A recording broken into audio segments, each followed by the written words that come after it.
Here I have Samsung Galaxy F13, and today I'm going to show you how to change keyboard language on this device.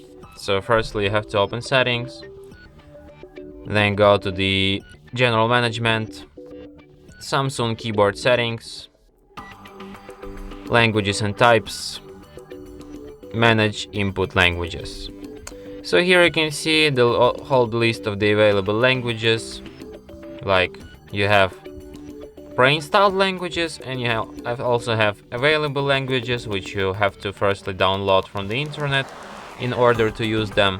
But I'm just gonna select one of the pre-installed ones, for example my all-time favorite, Greek language. And now let's try to write something down in Greek.